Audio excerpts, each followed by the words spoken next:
aceptable, bastante buena, ¿no? Después de una lectura ponderada, ¿no?, de la extensa tesis doctoral que tú presentas, ¿no?, titulada Poder Naval de la República de Colombia en el sector 23 de 1830, me encuentro en la capacidad, aunque no soy especialista en el área, ¿no?, de formular por lo menos dos observaciones críticas, varias consideraciones que surgen de la lectura del texto, que es muy rico, ¿no?, algunos comentarios que surgen de esa lectura y dos preguntas, ¿no?, que me restan después de la lectura general, ¿no? En cuanto a las observaciones críticas, yo señalo dos cosas, ¿no? Una, el extenso de la tesis, ¿no? Había partes que yo creo que se podrían lavar, o sea, la extensión en algunas partes no se justifica en sí mismo, porque son como añadidos. Esto podría ser parte por la sintonización que tú tienes con el tema, que lo domina, esa tendencia a veces que hay en el investigador de buscar más, etc., ¿no? Entonces yo creo que como este es un trabajo que va a seguir teniendo, tienen que lavarlo y puede sacarlo para hacerlo más compacto realmente y que tenga más aceptación, ¿no? Ejemplo, yo creo que la misma parte del curso tiene algunas cosas que repite, señala, algunos hasta su amplitud, que llega hasta las Islas Canarias, etc. Entonces uno queda como desbordado porque se convierte en un tema en sí mismo, ¿no? Y te sale entonces de tu asunto que es la parte central, ¿no? Otro, cuando ya lo señalan, que se han presentado muy buenas observaciones, ¿no? El hecho, por ejemplo, la batalla de Maracaibo, entonces hace una cronía y vuelve a decir que si Morales hizo esto, lo otro, y después quedamos en guerra, no es lo mismo, ¿no? Entonces son cosas que han puesto y que realmente en un sentido de la exposición podrían ser obviadas, ¿no?, para que la lectura fuese más ligera, ¿no? La otra cosa es en cuanto a la idea central, ¿no? La idea central, el trabajo, por supuesto, es denso, el trabajo es bueno, etc. Pero la tesis del trabajo en sí creo que necesita más reposo en ti mismo, ¿no? Y eso te va a llevar precisamente cuando vayas a releerlo, ¿no?, a buscar entonces una armonización entre tres cosas que están ahí, ¿no? Las tres cosas, una de las es, uno, cuando dice, por ejemplo, en la página 11, las batallas fueron la máxima expresión del poder alcanzado por las fuerzas terrestres.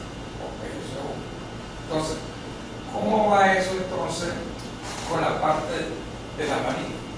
Cuando tú dices después, los triunfos en el mar y la diplomacia constituyen indicios de poder naval.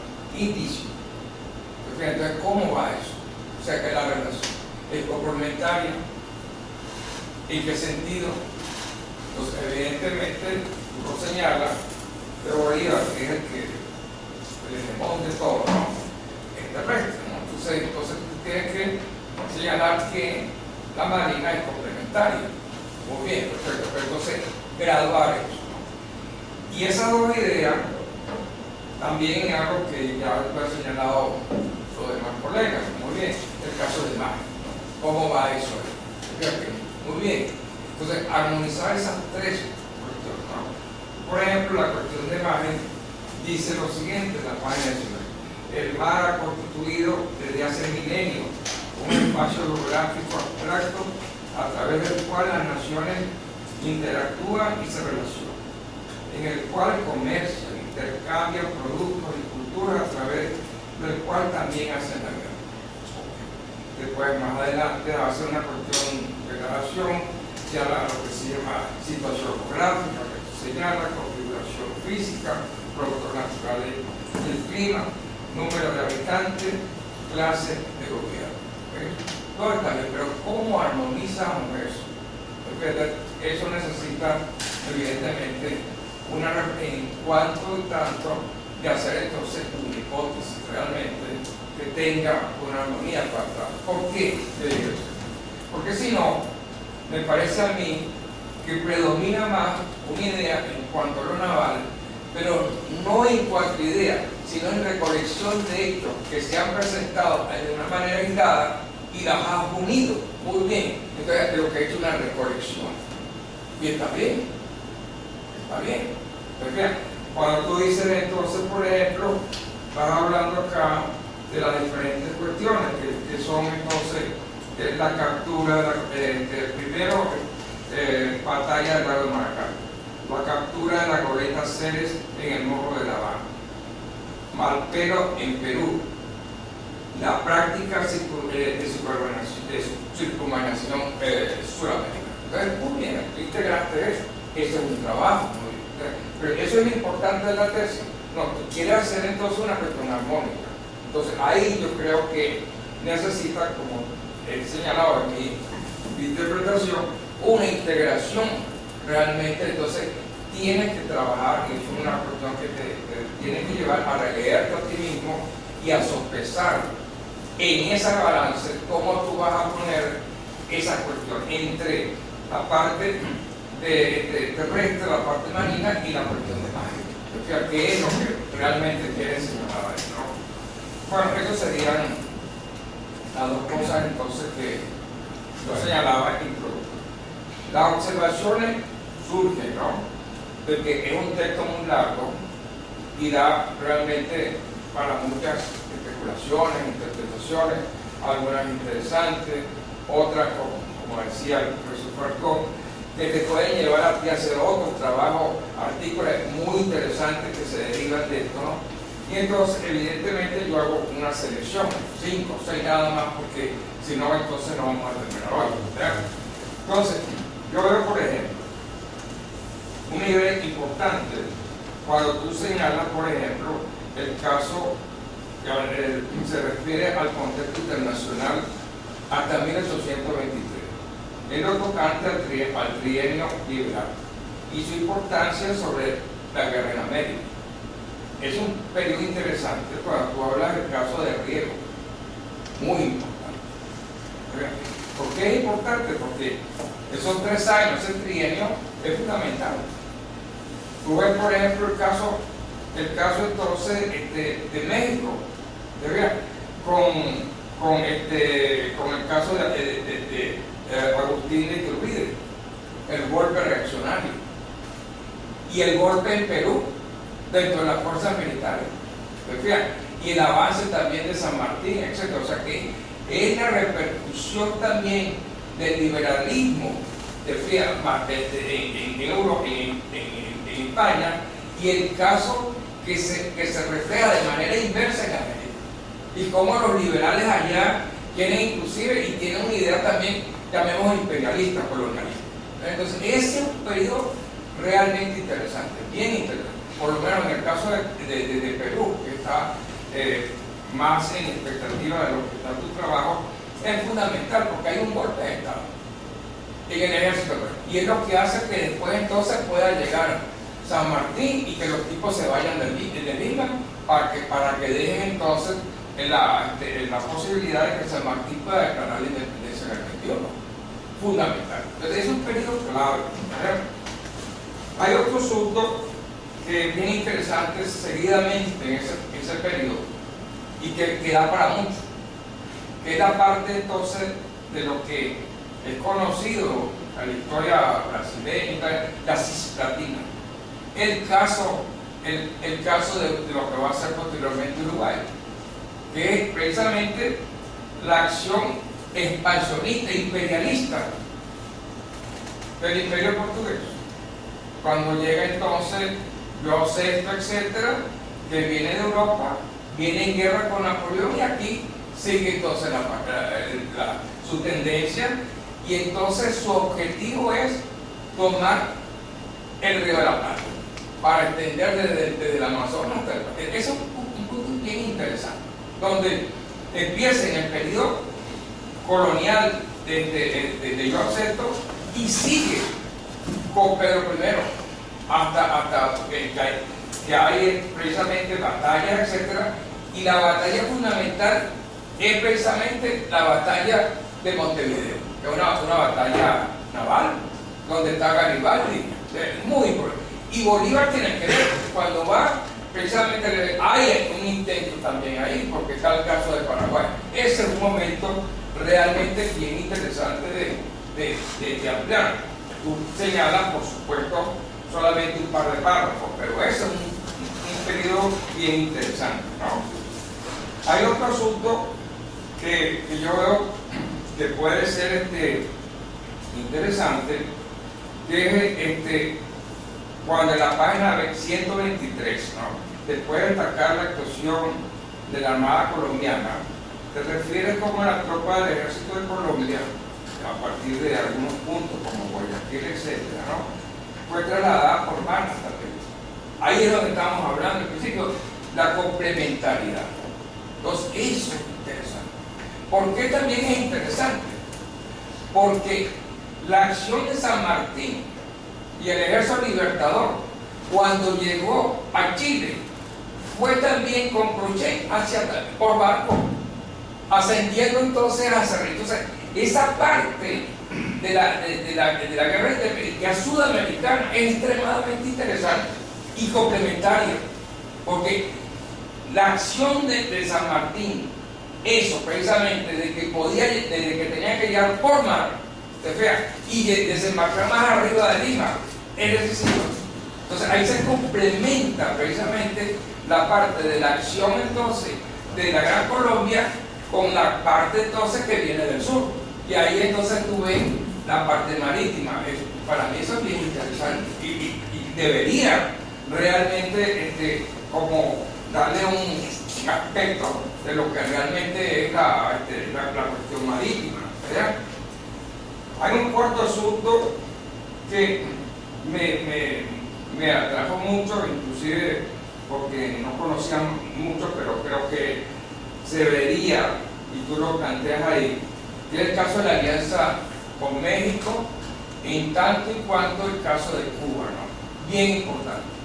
Yo creo que ahí hay una cantidad de asuntos realmente buenos, sobre todo cuando están las relaciones exteriores de Lucas a la mano. Entonces ahí hay muchas cosas, ¿no? Y los preparativos a Cuba, etcétera, que no quede entonces ya como que era simplemente de Bolívar, no, era una cosa que tenía más envergadura, y ahí está bien planteado.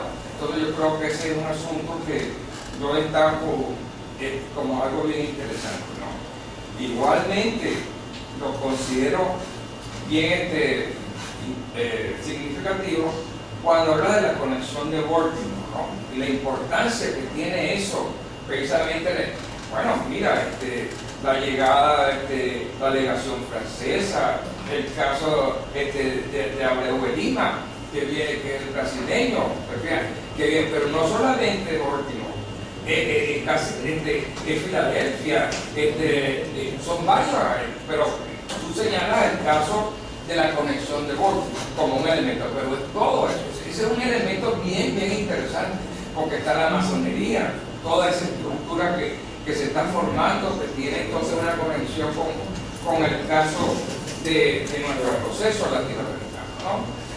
Bueno, hay también, aparte entonces referente, ¿no?, a cuando dice aquí es una disquisición, ¿no?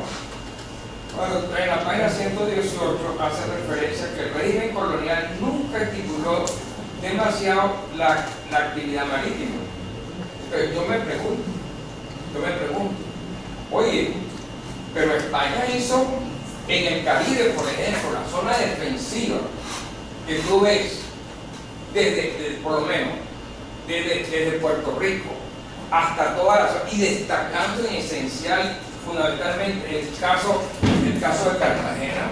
Oye, es una zona defensiva extrema y llega al Pacífico, porque tú en el caso entonces del fuerte del Callao, pues fíjate, hay toda una estructura importantísima militar, que fíjate, por lo menos desde el punto de vista de edificaciones, etc.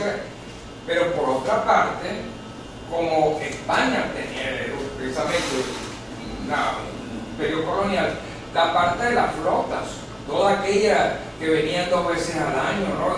Y que se reunían entonces en Puerto Verde. Entonces, yo creo que desde que si había una infraestructura, es más, esa infraestructura era importante porque precisamente España, y fíjate tú, tan interesante que el paso del término del Mar de las Antillas al Mar del Caribe viene precisamente cuando Estados Unidos empieza al final, en el siglo XX, a proyectarse que convierte entonces el Caribe en un mar interior.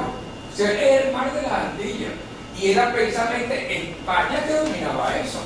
Entonces yo creo que ahí necesitaría como una reformulación, creo, para escalar pues, y decir que no fue una cuestión tan así, porque ellos lo hicieron.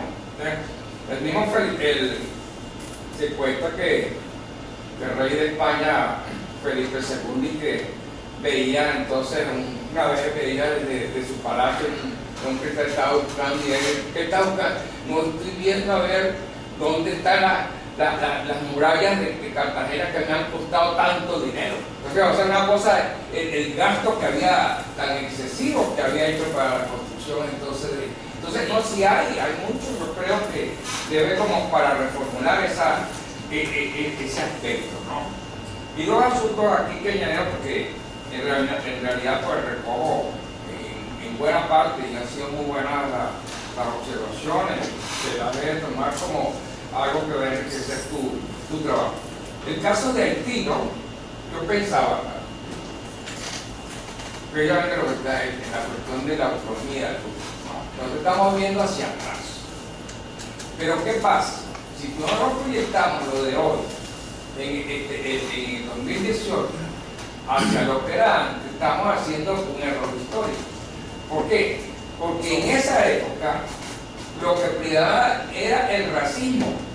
Y había un racismo, te fijas, evidente. Yo creo que esa es una cosa que prácticamente limitaba a que Bolívar y tal hiciera algo, porque aceptar la independencia de una nación libre, negra, eso era algo inaudito, pues. Yo creo que es un momento que habría que valorar, precisamente es la cuestión de la teoría de las mentalidades. O sea, la mentalidad de la época no aceptaba eso, en mi opinión.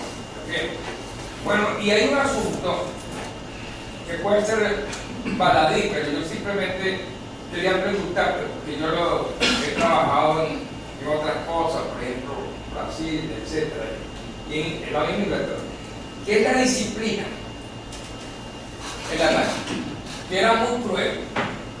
Azotes. En Brasil hubo una revuelta, la revolución de las chivatas, contra eso. Entonces, tú haces una pequeña mención por ahí, pero yo creo que eso es interesante. Era muy cruel. El trato en cuanto al personal, y yo creo que eso tiene que ver también, creo yo, porque en ese asunto, ¿no? Bueno, finalmente entonces, ¿no? Hay 2 asuntos que pueden ser quizás muy generales, pero sí creo que son importantes, ¿no? Uno, me surge de la página 685, ¿no? Cuando dice: cuando el Poder Naval de Colombia llegó a su ocaso, no solo se comprometió la primera seguridad de la República, sino que se puso en peligro la seguridad de buena parte del continente americano.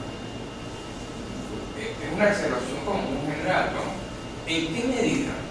Por la balcanización, por el contexto internacional, que sería entonces la posibilidad de nuevas agresiones colonialistas, etcétera, no sé. Entonces ahí me quedó un poco estéril.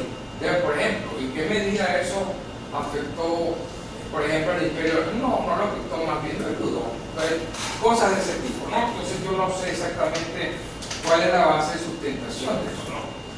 Y después, mira, hay algo que ya lo ha planteado los demás colegas y está también en el contexto de tu trabajo, ¿no? Que es precisamente el asunto que surge de la tesis que se le atribuye a John Quincy Adams en los Estados Unidos en relación a aquello de la fruta madura.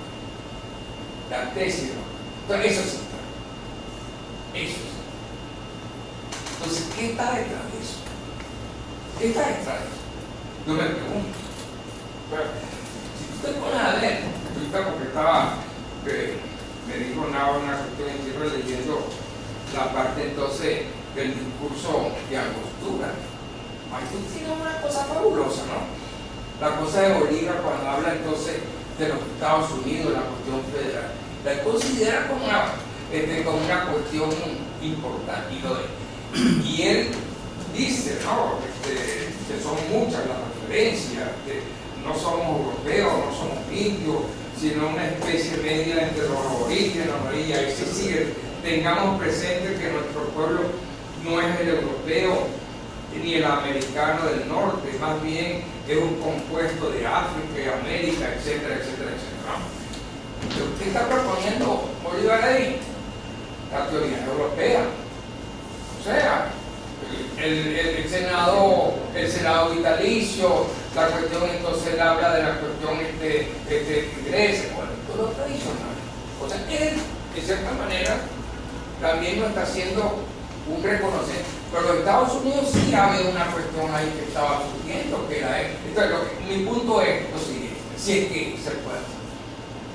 Es una falla del gobierno o de la constitución que surgieron de gubernamental, o sea, esa cuestión abstracta supranacional, o es el tipo de sociedad. O sea, el tipo de sociedad que se formó. Porque ahí entonces está yo creo que está lo básico. Porque está diciendo que Estados Unidos sí surge entonces con una mentalidad parasocrática, etcétera, comercial, toda esa cosa. Pero nosotros no.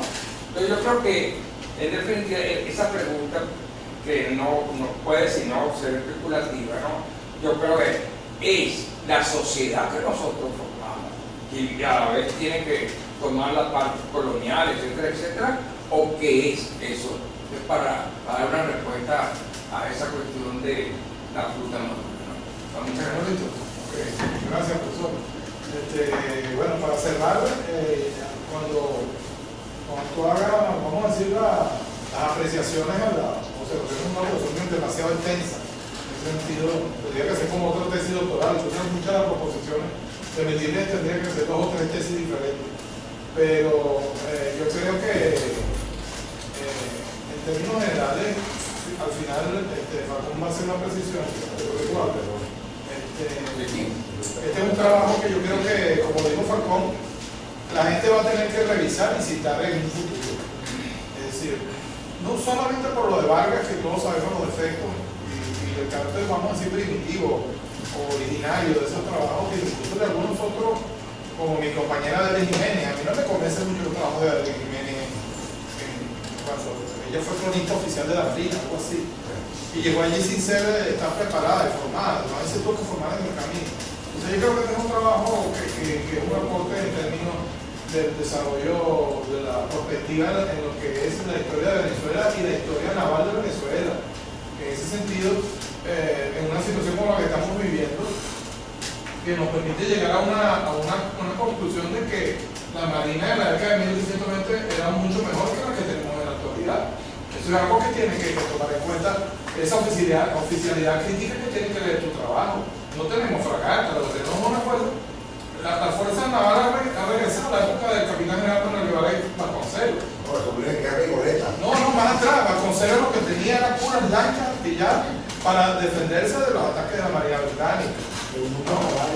Sí, es un antecedente importante, porque yo diría que Guevara Vasconcelos fue el primer creador de una marina muy chiquitica, muy defensiva, muy de cabotaje defensivo. No tanto como dice Alejandro, no estoy trabajando con la fortificación. La fortificación es una forma de acción terrestre frente a la acción naval. no es una visión naval, sino antinaval. Pero bueno, ese es otro problema que discutiremos en otro momento. Y yo creo que es un aporte muy importante. Yo para cerrar recuerdo una conferencia de Fernando en la cual en cierto tono se burlaba de este señor Gruber Rodremán. Yo no sé si Gruber Rodremán era capitán de navío o qué era. Un señor, por favor, no era capaz de entender que si está bloqueada la autopista Caracas-La Guaira, existía una cosa que se llamaba el Camino de los Españoles, para meter la fuerza mecanizada por allí, ¿no? Y justamente la fuerza mecanizada es esa, es para ese tipo de terreno, ¿no? Entonces la ignorancia de la historia, es decir, yo diría que la Armada Venezolana tiene que tomar estos puntos de referencia como para desarrollar y asumir los retos que tiene, entre ellos de Guyana y el Frente Atlántico de Guyana, ¿no? Y los futuros problemas que tenemos con el Golfo de Venezuela, ¿no? Entonces, yo creo que ese es el aporte fundamental y creo que ha sido excelente la exposición de los 4 miembros del jurado, realmente que demuestra que tu trabajo tiene importancia y tiene futuro, que tiene discutibilidad, que es lo más importante de un trabajo de esto, ¿no? No caer en la alabanza. Entonces, te suplico una breve respuesta y después queremos ir a una referencia del profesor de Falcón.